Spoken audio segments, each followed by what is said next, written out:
D. Barealdian, Olaia Elorriaga eta Ander López Lerenak sortzen duten Kresaldozia. Leti Canales, ongi etorri Leidei podcast honetara, zer muz gaza? Dana, ondo, mila esker. Bueno, deitxeagatik eta, hitz egiteko aukera daukagun eta ondo pasatzeko ere.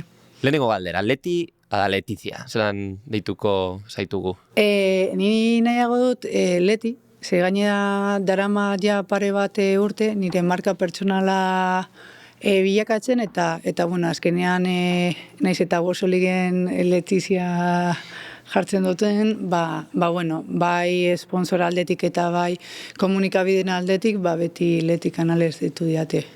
Bai. Leti hobei. Polita da, Leti Canales. Kaskartu egiten direnean, Broka botatzen dutenean gurasoek, Leti. Bueno, entzun alduzu atal honen irekiera. Zuk ere uretan sentitu izan alduzu horrelako situazioak edo zure burua baldintzatua ikusi duzu emakumea izategatik? Bai, txikian nintzenean, ez? Hemen Euskal Herri mailan beti surfa izan da oso gogortzu eta ni hasi nintzenean ez egoen neska askorik surfa egiten eta bai, adibidez eskola kirol tarte horretan, ni mutilekin ere parte hartzen nuen, ze azkenean hor ikusten nuen valorazio berbera nuela, ez? Gero nesken txapelketetan parte hartzen nuen, baina neukan valorazio bera eta gainera hori kondizioen aldetik beti marea txarrean edo olatu txarrenetan, eta orduan ez nuen ikusten aukera nire surfa ere erakusteko, ez? Eta mutilekin beti kondizionekin hor erakusten nun. Digarria da nolabait ere iraganean egiten duzula berba. Bai. Bazeuden baldintza txarrak, baina egun alakorik gertatzen da ere. Eta zirkuito profesionaletan ere, ez baldintza txarrak daudenean, hortxe badoaz emakumeak, edo, igual txarrak, baina ez horren ikusgarriak diren baldintzetan, emakumeak sartzen dira horrez. Bai, gero eta gutxiago gertatzen ari da, ez? Azkenean, oain emakumeen momentu oso indartsua dago, ez? Gero eta guztion artean goaz, eskutik helduta, ez, gure aldarrikapenak World esateko edo EHF-ri edo Espainiako Federazioari, ez? Azkenean nik uste dut batzen bagara indartsuago garela, ez? Eta bai, iraganean hitz egiten dut, espero dut gauzak pizkanaka aldatzea, ez? Baina bai, adibidez, estatu batuetan ez da gertatzen ze badaukate zidina, ez? Eta nik ondako txapelketetan badakizu noiz parte hartuko duzun eta hori ez da aldatzen, baina bai Europan beti txekinak egon alzara egun osoan txekinekin eta adibidez gertatu zitzaigun Angleten ez zeudela olaturik eta azken momenturaino egon ginen hor eta batean World Ligako zuzendaria esan zigun nahi zuela emakumezko txapelketa uretara bota, ez? Eta gu batu ginen eta esan genuen, gainera World League iragarkietan jartzen du ideia indartsu bat emakumeekin bat joateko eta hipokresia zen hori, ez? Eta batu gara, gainera gure generazioa oso borrokalaria gara. Asko borrokatu egin dugu gero eta baldintza hobenetan parte hartzeko eta hau da bidea. Bai. Eta nabaria da, hemen Euskal Herri mailan emakumeak super indartsu dago, aurreko urtean 2008an zure maitzak, Nadia Erostarren maitzak, Ariane Otsoaren maitzak, Janire González Txabarria txikitsuagoa da, baina oso gogor dator. Azkenean nik beti esaten dut, emakumeak dira orain euskal panoraman gogor da bizenak, emaitzak behintzat eskuratzen, ez? Oso doi ibili zarete, ez? Lehenengo maila horretan zeteko zeilkapenan lortzeko. Bai, arrobi oso handia dago, eta hori bai esponsorrak, bai Eusko Jaurlaritza, bai gure gobernua hori ikusi behar du, ez azkenean ez dakite inbertsio handi bat egin beharko dute, hor gauz topean eta guk ere laguntza behar dugu, ez? Esan duzun bezala, asko kosta zaigu profesional atal horretara higatzea, baina oraindik ez daukagu diru sarrera berberak eta bizi egiteko ez da erreza, ez? Eta, bueno, ja, zirkuitu osoa egiteko ere ez beti gauz dirua eskatzen bai diputazioari, basketim, sponsor pribatuei, eta bueno, ez daukagu lasaitasun hori, ez? Hilero diru sarrera bat eukitzea edo ez daukagu. Aldeak daude oraindik ere emakumeen eta gizonen artean, babeslei dagokien, ez? A ber, erakunde publikoetan ez, azkenean ideia da berdintzea, ez? Baina bai, sponsor pribatuetan oraindik bai, baina asko aldatu da, adibidez ni orain Sorusekin marka frantsesa dela, Jorgan Cosinerekin egin diate kontratu bera, 2 urteko kontratu bat, eta Pozik. Oso pozik, azkenean baldintza berberak eta aukera berberak, ez? Eta hori gauz bilatzen. Eta nola lortzen duzu hori, sponsorren atera joaten zara, sare sozialak be asko laguntzen dute horrelako laguntza lortzeko, nola egiten duzu gestio hori? A ber, 2 motatako bidea dago. Egia da daramala 3 urte manager batekin, Lucia ditzen dela, eta, bueno, ni azkenean bakarrik entrenamenduetan zentratu egiten naz, ez? Egia da sponsor batzuk sare sozialetatik datozela, baina garrantzitsuenak emaitzen gatik, ez? Gero badao orain modan, influencerrak eta holan, baina gu ez gara hori, gu kirolaria gara. Hori importantea da, azpimarratzea ere, azkenean ematen du ere, edo sensazioak kanpotik da. Atleta gara. Bai, atletak noski, baina askotan ematen du, ez, babesleak doazela edertasunaren atzetik. Eta jarraitzaile gehiago duen eta batez ere emakumeetan, ez? Bai, a ber, gero hori beste kontu bat da, ez? Ja sponsor pribatuak ja beste gauza bat bilatzen dute, jarraitzaileak eta, bueno, azkenean bakoitzaren baloreak bertan daude, ez? Ni halko nuke beste Instagram mota bat euki, baina nire Instagram edo sare sozialak, Baina nire burua kirolari bezala ikusten dut, a ber, pues guapa naiz. Por supuesto. Baina, ez dut ikuspuntu hori. Ni nahi dut kirolari bezala baloratzia. Hori ere oso aipagarria da, ze azkenean badagoz surflari oso famatuak diren emakumeak. Limari gertatu zitzaion, ez? Baina, bueno, nindoan azan, oso famatuak diren surflariak, bere perfilera sartzen zara, eta ia ez dagoz argazkirik surfean, ez? Badagoz asko, marka no seke, bikini no se cual, orduan, hori bere... Gero kompromisoak dituzu, ez? Gero hori negoziazioetan hitz egin behar duzu, ez? Ez dakit, bakoitza bere... A ber, ni... Markaren batek jarri aldizu baldintza hori? Oia, izuleti, betu. Babestuko zaitugu, baina... Ez, inoiz, beti ez dakit, nire esentzia gustatu zaie. Eta ni hori ere asko eskertzen dut, zer naiz aldatu, ni neu naiz. Eta hori ere, azkenean presio hori badaukazu igual gero uretan ez zaude eroso. Ze zaude pentsatzen beste gauza batzuetan nik, ez? Ni beti surfean, emaitzetan, eta bai, pues... kompromiso batzuk dituzu, baina beti surfarekin eskutik, ez? Gozen apurtxu bat berbaitera bebai txapelketen inguruan. Bai. Zure lehenengo aldia izan zen Hawaii. Bai. Jaleiban. Bai. zer da Hawaii? Bada, ez da... Itzela. Zer da Hawaii?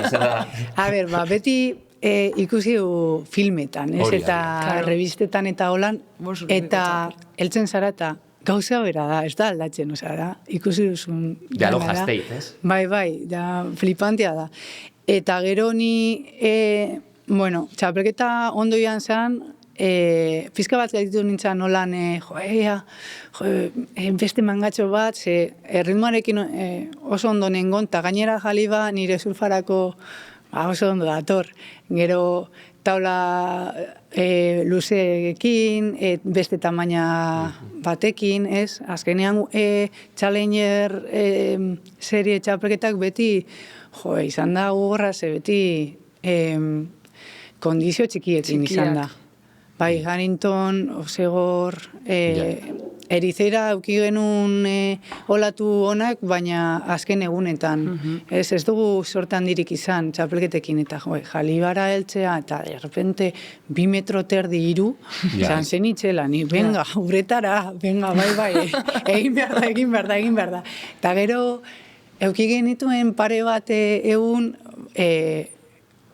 Pipeline, Rocky, Sunset, bai. Sartu zinen Pipeline, Pipelinean sartu nintzen txikitxo egon, ez da egon Pipeline Master txapelketa bezala, baina hori ere eman dit aukera eta sentimendu berri bat eukitzeko, ez?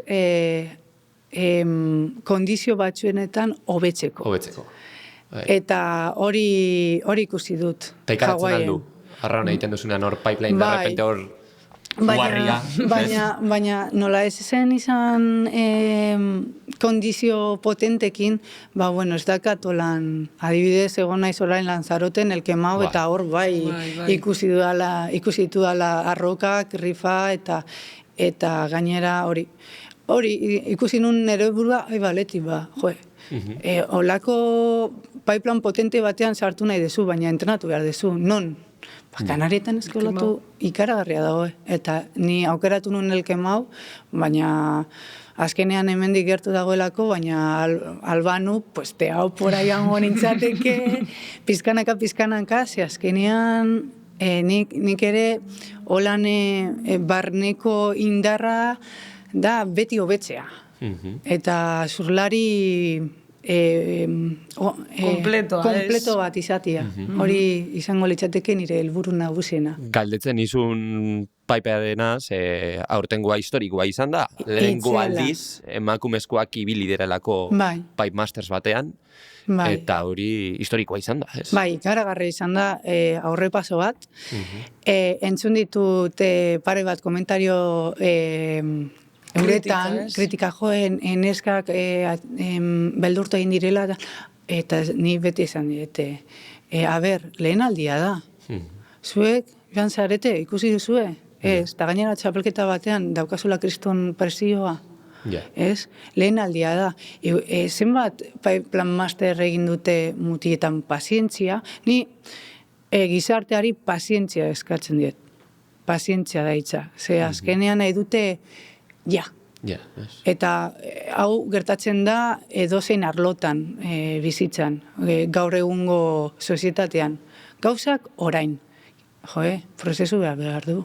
Orduan, nik uste, hau izan da itzela, eta gainera irabazi du Moana, dela Pipelineko lokala, zegoen beste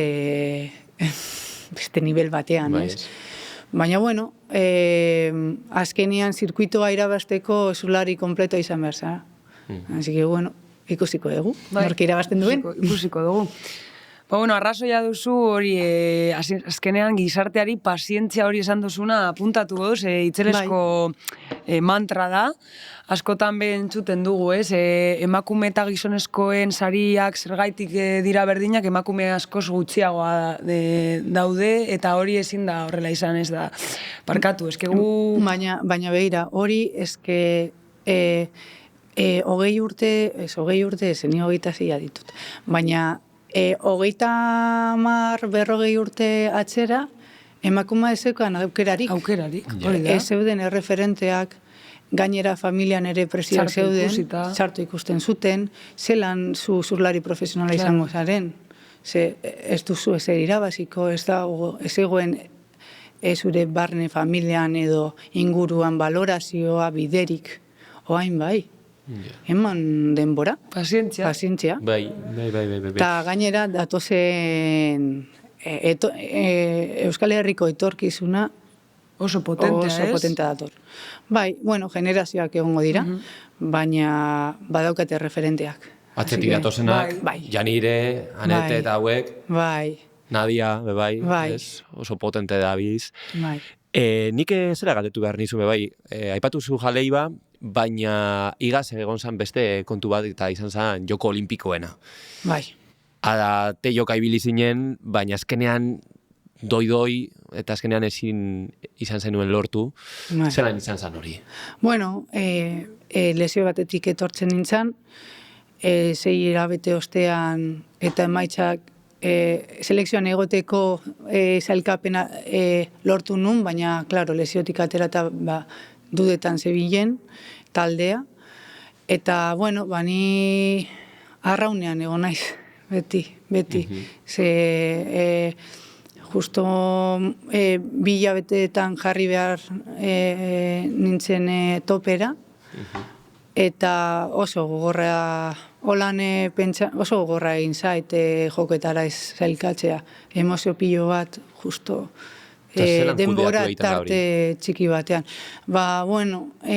Ni sorta dakat kirol psikologoa dudala, daramat, ja 4-5 urte berarekin lan egiten, eta hau ez daukate inolako konplexurik edo lotzarik, ez dakizue zelako presioa kudeatu behar dugun. Bai, inguruko presioa, esponsorren presioa, familiaren presio, bai, eta gure autopresioa. Eta orduan, olako une txar horretan laguntza izan nun, eta berriz ere pasioa hartu nun. Azaleratu egin behar da nolabait ere osasun mentalaren afera, kirolalien arte. Bai, jokoetan ikusi izan. Ni beti bizketan egon naiz honi buruz, eta ez da zer txarra, keba. Gero eta gehiago hitz egin, orduan eta hobeto sentitzen zara. Atera egin dira kasuak, adibidez, denboraldi hasiera honetan, Gabriel Medinak esan du, psikologikoki gaizki dagoela, eta denbora bat hartu behar duela. Eta gainera, gure kirolean, gauza hau gertatzen direnean, kirolari bat esaten duenean behar duela arnaz pizka bat, presioagatik da. Eta autopresioagatik eta behar duelako denbora bat dana egin duena hausnartzeko eta pentsatzeko eta Gabriel Medina izan da oain, baina lehen egon dira kasu batzuk ere, Jack Friston eta beste pare bat ere. Dena ez da izango hau, arrakastaren zateren lekua egon da. Beste gauza askoren artean Leti, Europako txapelduna, Zara, 8 aldiz Espainiako txapelduna, eta lorpenen artean, 3. postua Challenger seriedun Sydney proban. Eta kontu makala. Nik uste dut palmaresa hor dagoela, baina beti urte hasten denean, zerotik hasten zara, ez? Hor, pasain dira, eta oain zerotik hasteko aukera daukat berriz. Eta, denboraldia, potente dator, oraindik ez dakigu zenbat proba izango ditugun Europan, COVID-a dela eta. Baina, Challenger kontuak, zirkuitoa itzela da, así que helburua izango da Challengerretara zelkatzea. Eta gero Challengerretan sartzen banaz, lehenengo txapelketa ostean, pentsatuko dugu zelako aukera ditugun. Zetean ikusi nahi zaitu, nik lan egiten nabil horretarako. Ametza, ez? Izango zinake, ez? aritzen ostean, Bai. Lehenengo emakumea fijo noski, eta bigarren eta euskalduna. bigarren euskal herritarra, noski. Bai, bueno, nik uste guztion ametsa dela, ez? Euskal Herrian, badaukagu zurlari karagarriak, eta bain gaude oso indartzu, eta guztiok daukagu helburu hori, zetea, ez? Eta nik uste lortuko dugula. Osa, ni talde bezala ikusten dut. Bai. Guapo, hori talde moduan ikustea. Bueno, ezin dugu ahaztu, Anderrek abestu dituen titulo eta palmaresaren ostean, azkenean emakumeontzako eta bereziki txikientzako erreferentzia sarela, ez? Emakume euskaldunen munduan erreferentzia. Horrek presioa bere sorbaldara botatzen du, edo, bueno, aukera moduan. Ez dut ez da ideia horretaz pentsatzen, ez? Ni azkenean nahi duana da, eta, bueno, ideia hau daukat, ez? Nire kirol profesional bizitza usten dudanean, oraindik gelditzen dela, nahi duana da surfa hobetu, ez? Eta nire granitoa utzi, eta erreferentea naiz, hor dakazu zelan da,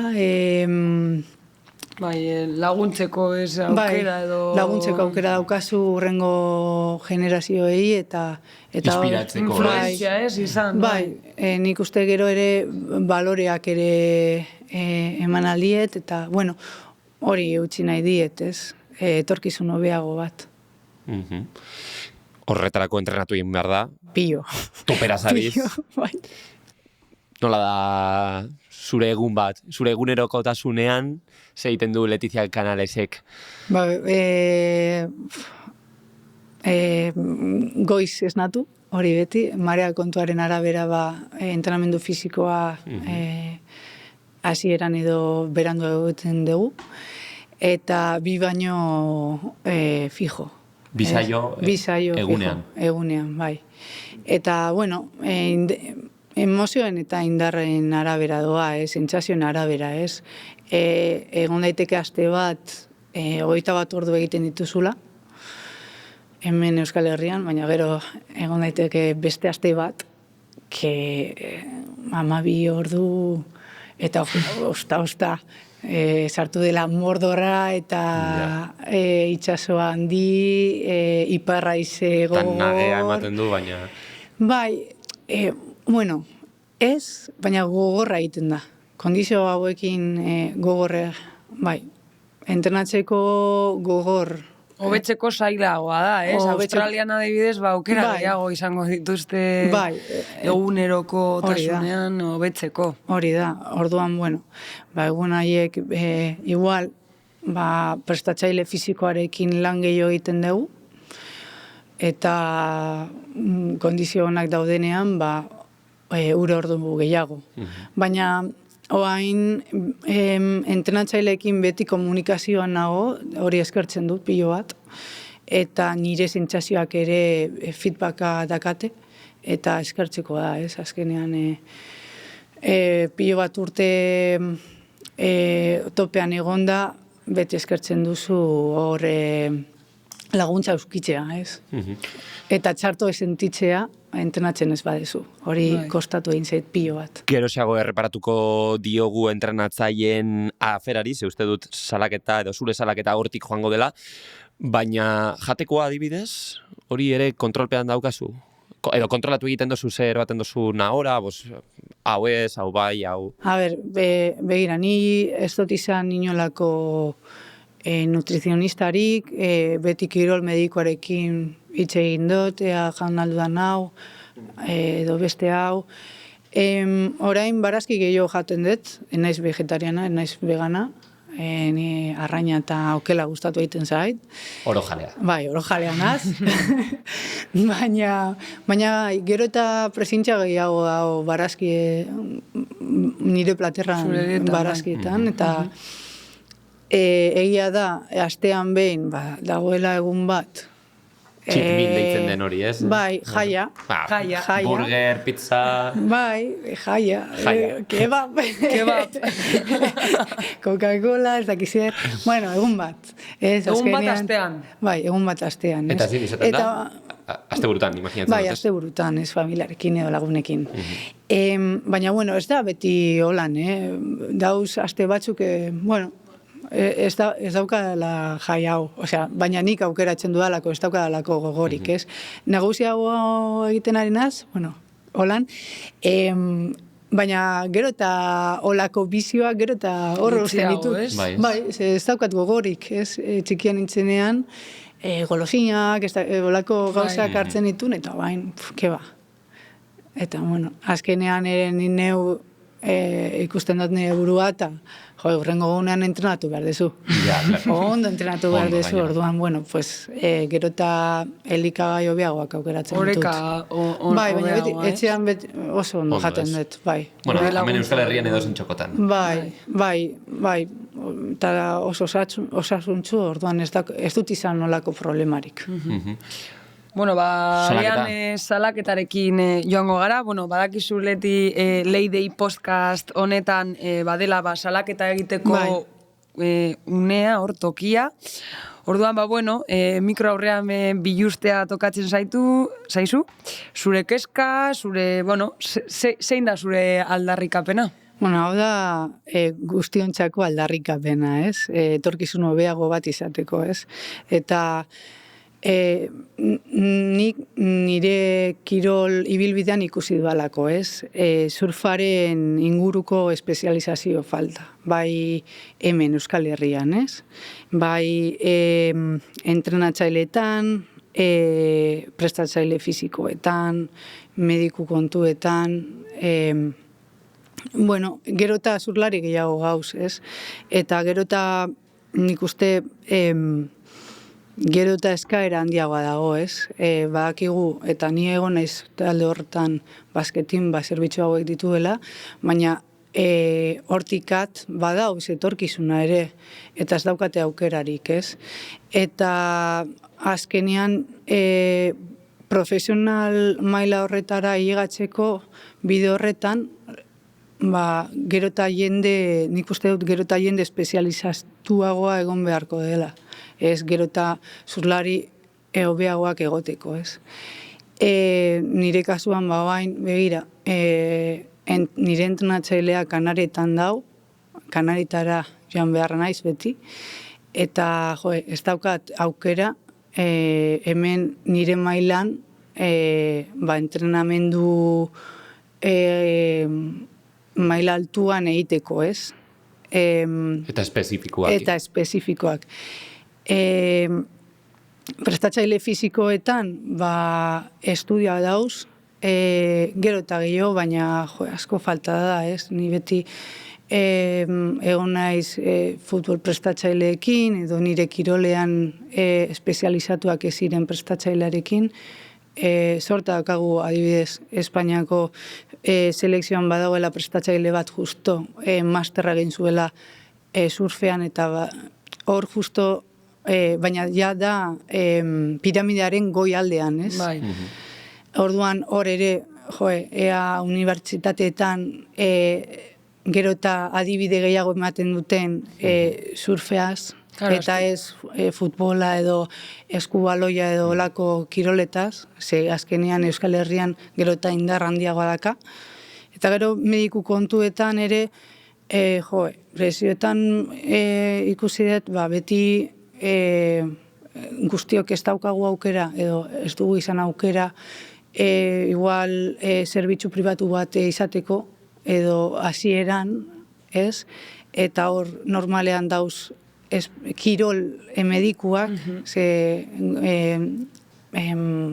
osakidetzan ez dago espezializazio hori. Orduan konturetzen zara, lesionatzen zarenean eta ospitalera joaten zarenean, zerbait eskintze bat bakazu, yeso bat jartzen zaituztera, jartzen dizute. Burrada bat, ez? Orduan, ni sortea eukidet, beti atletikeko medikuekin batera lan egin dudalako, baina bani sorte aukidet, ez? Eta momentu egoki batean hor egon naiz eta lagunde diate. Baina nik uste goi mailara begiratzen duten zurlari hauek aukera berdinak eduki behar dute. Bai. Baina gabezia hori badago. Baina gabezia dago. Bai, azkenean hori atletikeko medikuak ziurraski onenak direzela, bai, azkenean surfaren inguruan berez. Bai, eta joaten zara, nahi adibidez, aldaka kontuagatik Bartzelonara joan nintzen, eta mediku honi esplikatu behar izan nion zelan jartzen garen zutik, zelako rotazioak egiten dugun, zelako indarra erabiltzen dugun, eta gainera gure kirola ez dago ez dakite atletismoan bezala zenbaki bat, ez dakit zenbat indar egiten duzu, keba. Gurea subjetiboa da, olatuaren arabera, maniobra ondo egin duzun ala ez, orduan indar gehiago edo gutxiago, orduan, adibidez beste herrialde batzuetan badauz. Australian, Brasilen ere, estatu batuetan ere. Orduan, nik uste gero eta herrialde hauei begiratu behar diegu. Frantzia, hemen gertu Portugal. Zergatik orain Portugal dago hor. Egin dutelako espezializazio ikaragarria. Apustu egin. Apustu, ez? Kirolean apustu azkenean. Eta entrenatzaile profesional pillo dauz. Pillo. Osea, ez baduzu nahi entrenatu honekin edo olako gauzak, beste aukera bat daukazu, zure ibilbidea jarraitzeko, ez? Orduan, bueno, hau da, aldarrikapen handia. Salaketa eginda. Salaketa eginda, baina nik kuriositate asko dut. Komentatu duzu, Jose Maria Cabrera Lanzaroten, Lanzaroten dagoen entrenatzaile surflari famatua da. Osa, gaur egun zure entrenatzailea da. Bai, entrenatzaile teknikoa, bai. Eta berarekin bideo zelan kudatzen dozu hori? Klinik batzuk egiten ditugu urtean zehar, baina beti kontaktuan gaude. Etxean sortadaka eta ama batzutan, ama, gero pare bat lagun ditute bideograbaketak egiten diatela, eta hainbat olatu aukeratzen ditugu, eta bialtzen diat, eta, holan guaz. Oain nagoen momentuan, ez dut behar eguneroko grabazio hori. Ez, kriterioa dakat, badakit zelan entrenatu, disiplina dakat, ez. Naiz, 18ko 20 urteko gaztia, badara matia, pare bat urte hor, dakidala zelan entrenatu alduan. Hori ez du esan nahi, ez du dala behar entrenatzaile bat. Hori, klaro, hotxi behar dugu. Baina bai, kriterioa dudala. Eta momentu hontan, gozatzen nabil, entrenatzailea ere ikusten duelako kriterioa duala, eta feedback hori eta konexio hori oso zaila da eukitzea, eta ni sorte aukidet. Horrela. Salaketa eginda, denboraz kanpo gabiltza, baina labur-labur. Bakizu gonbidatu guztiei eskatzen diegula kanta bat, abesti bat, zuk zein aukeratu duzu? Aurre esateko? Jack Johnsonen hartu dut. Zelan da titula? Nothing else, edo horrelako zerbait esaten diazunena. Lasai, venga, utziko, atera mobila, konsultatu. Ez dakatu. Ez dakigu abestia. Abestia, hoxe da. Jack Johnson... Begiratuko dizut nik. Bai, begiratu. Hau ez dut apuntatu. Lasai egon, horrelakoak gertatu egiten dira gai, zuzenarekoaren, bai, asuntoak. Gakoak, baina ondo dago. Non dago, Leti, amentxe, esan zidan Letik. Sunsets for Somebody Else. Bai. Jack Johnsona, ez? Bai, ez que oso polita da diskoa, orduan jarri. Venga, pues, kanta horrekin esango diogu agur. Agurrezen baino lehenago, kanta horrek, zekatzen dizu burura. Bueno, ni Jack Johnson asko gustatu inzat, eta gainera beti Rod Stewart esaten dut, eta aldatzeko. Rod Stewart da nire abeslari gogokoena, nire amagatik eta txikitatik beti entzun dudalako, baina Jack Johnson beste momentu batean hasi nintzen entzuten, eta bihurtu da nire gustokoen abeslaria. Bueno, kanta horrekin ez. Bai, Jack Johnsonekin bukatuko dugu, eskerrik asko Leti gurekin egotearren, ikaragarri ondo egon gara eta asko gozatu dugu. Nipe. Eta zuok adi egon Gazteako eta EITB-ko podcasteko sareei. Bai.